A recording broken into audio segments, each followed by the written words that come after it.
Queridos hermanos, iniciamos la lección divina de este martes 24 de diciembre, martes de la cuarta semana de Adviento, último día del tiempo de Adviento, antes de celebrar esta noche, la Nochebuena y mañana Navidad.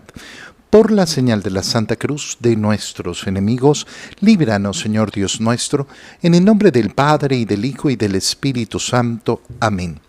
Señor mío y Dios mío, creo firmemente que estás aquí, que me ves, que me oyes, te adoro con profunda reverencia, te pido perdón de mis pecados y gracia para hacer con fruto este tiempo de lección divina. Madre mía Inmaculada, San José, mi Padre y Señor, Ángel de mi guarda, interceded por mí. Leemos hoy día las lecturas propias de la misa del 24 de diciembre en la mañana, porque ya las misas vespertinas son las misas propias del día de Navidad, es decir, esta noche las misas de Nochebuena. En la primera lectura leemos el segundo libro de Samuel, capítulo 7, versículos 1 al 5, 8 al 12, 14 y 16. Tan pronto como el rey David se instaló en su palacio y el Señor le concedió descansar de todos los enemigos que lo rodeaban, el rey dijo al profeta Natán: ¿te has dado cuenta de que yo vivo en una mansión de cedro mientras el arca de Dios sigue alojada en una tienda de campaña? Natán le respondió: anda y haz todo lo que te dicte el corazón, porque el Señor está contigo. Aquella misma noche habló el Señor a Natán y le dijo: ve y dile a mi siervo David que el Señor le manda decir esto: ¿piensas que me vas a ser tú el que me construya una casa para que yo habite en ella? Yo te saqué de los apriscos y de andar tras las ovejas, para que fueras el jefe de mi pueblo Israel.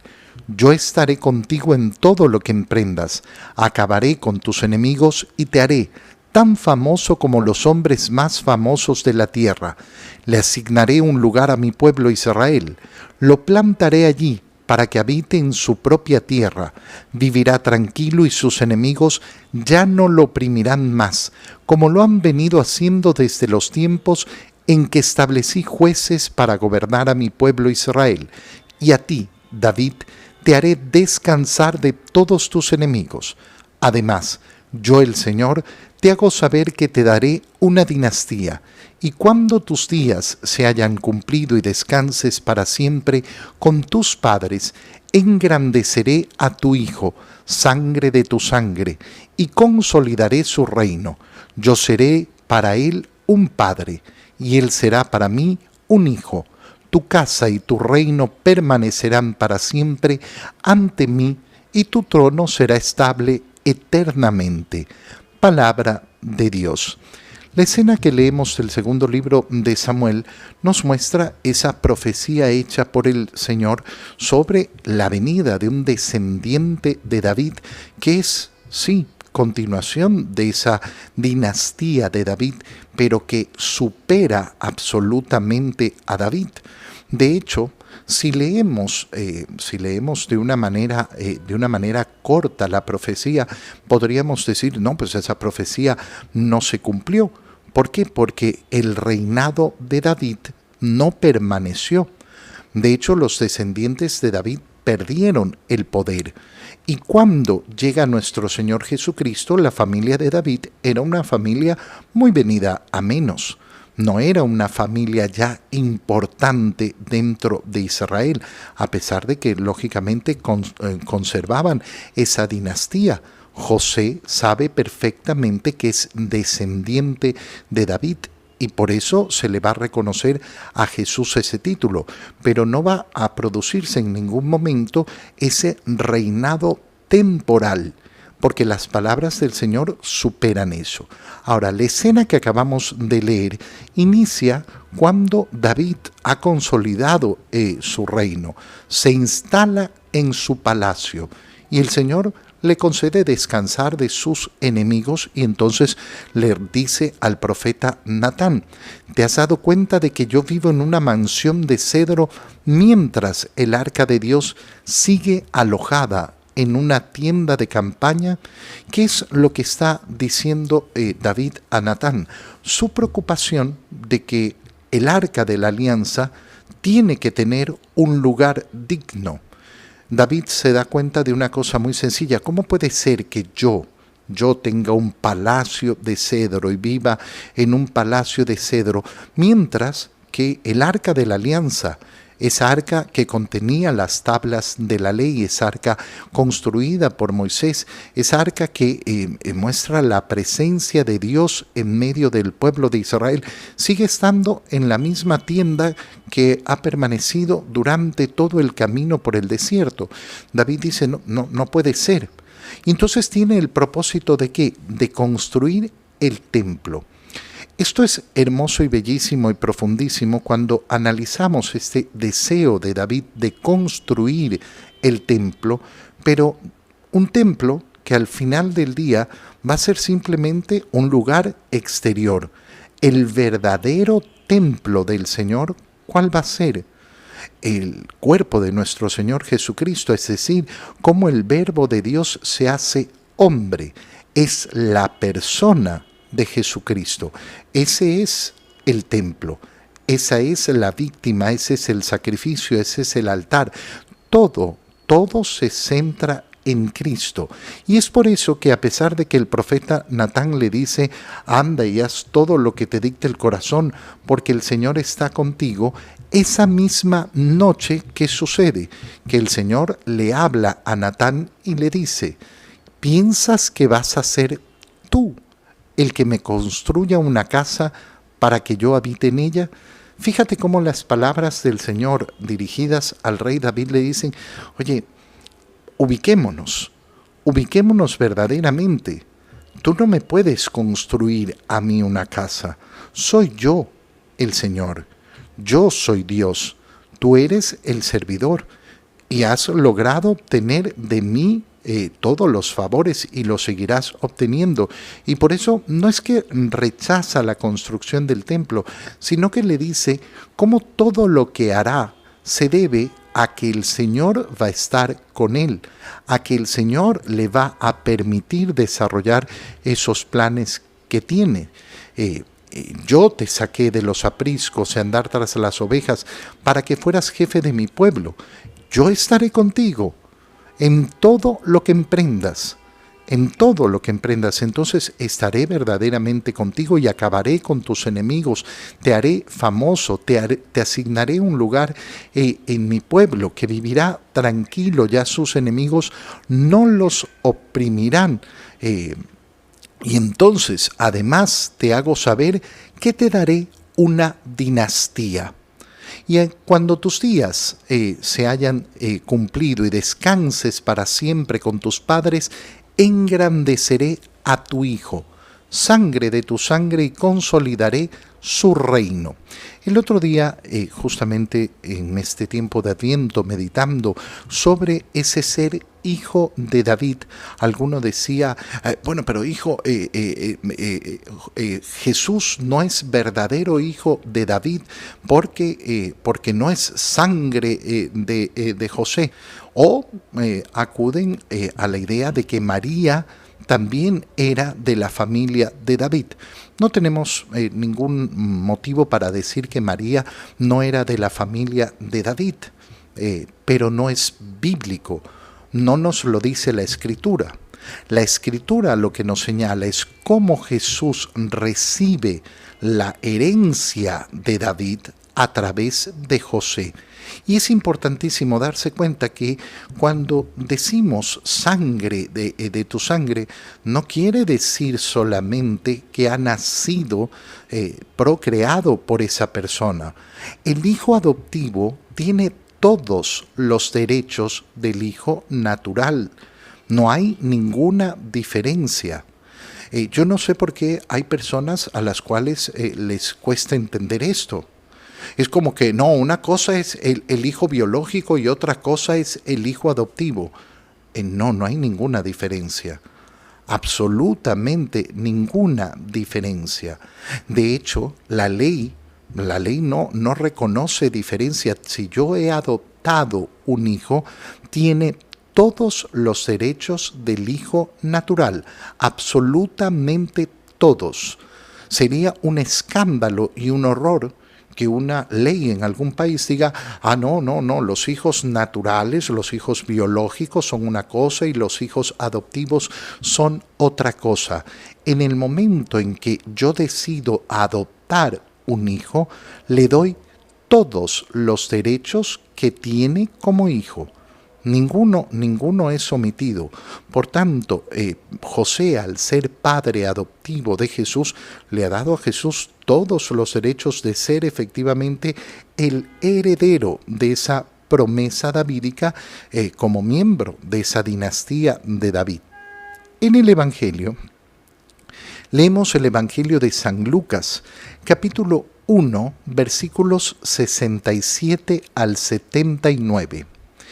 En aquel tiempo Zacarías, padre de Juan, lleno del Espíritu Santo, profetizó diciendo: Bendito sea el Señor, Dios de Israel, porque ha visitado y redimido a su pueblo, y ha hecho surgir en favor nuestro un poderoso Salvador en la casa de David su siervo. Así lo había anunciado desde antiguo por boca de sus santos profetas, que nos salvaría de nuestros enemigos y de las manos de todos los que nos odian, para mostrar su misericordia a nuestros padres, acordándose de su santa alianza. El Señor juró a nuestro padre Abraham concedernos que, libres ya de nuestros enemigos, los sirvamos sin temor, en santidad y justicia, delante de Él todos los días de nuestra vida. Y a ti, niño, te llamarán profeta del Altísimo, porque irás delante del Señor a preparar sus caminos y a anunciar a su pueblo la salvación mediante el perdón de los pecados. Por la entrañable misericordia de nuestro Dios, nos visitará el sol que nace de lo alto para iluminar a los que viven en tinieblas y en sombras de muerte, para guiar nuestros pasos por el camino de la paz. Palabra del Señor. El día de ayer leíamos cómo al octavo día después de haber nacido Juan el Bautista, lo llevan a ser circuncidado e imponerle el nombre. Cuando le preguntaron a Zacarías cuál era el nombre que quería ponerle al niño, contestó escribiendo en una tablilla, Juan es su nombre. Y en ese momento recobró la voz, recobró la posibilidad de hablar. ¿Qué es lo primero que va a hacer Zacarías? Va a llenarse del Espíritu Santo y profetizar este cántico hermoso que se llama el Benedictus, el bendito sea el Señor, por las palabras con las que inicia. Y es una profecía preciosa. ¿Por qué? Porque la primera mitad de ella habla sobre nuestro Señor Jesucristo.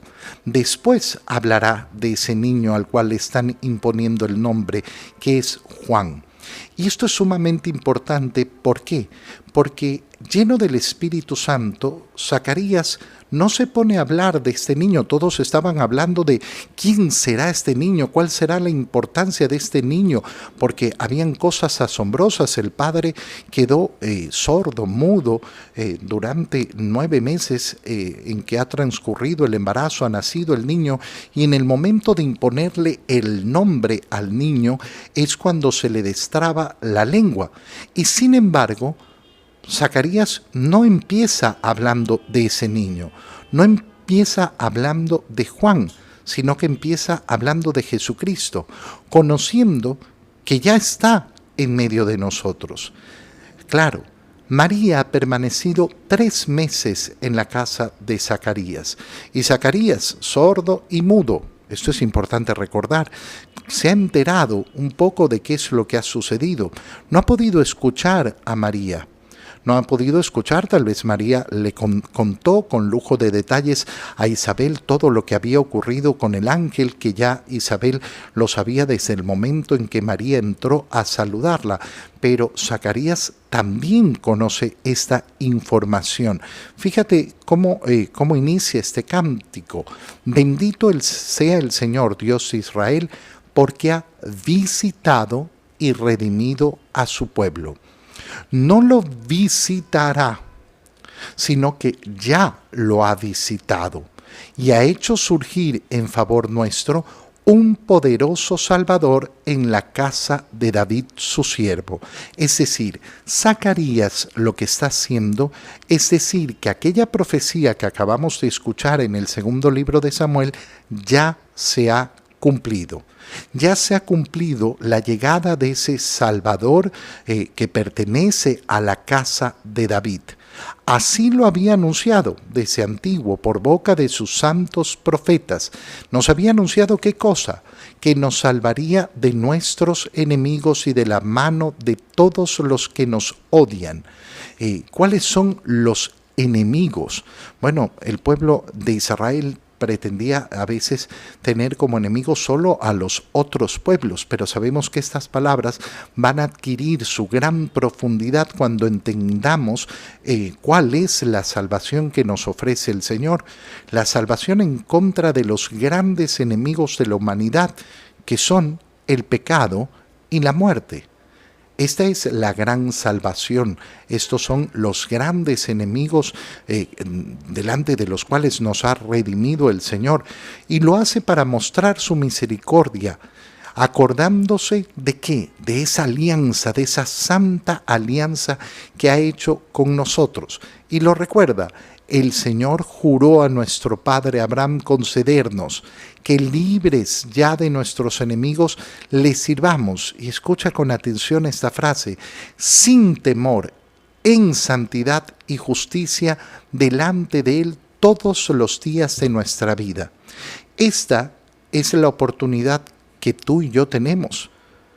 Es decir, libres de nuestros enemigos, servir sin temor, en santidad y justicia, delante de Él, siempre delante del Señor, todos los días de nuestra vida.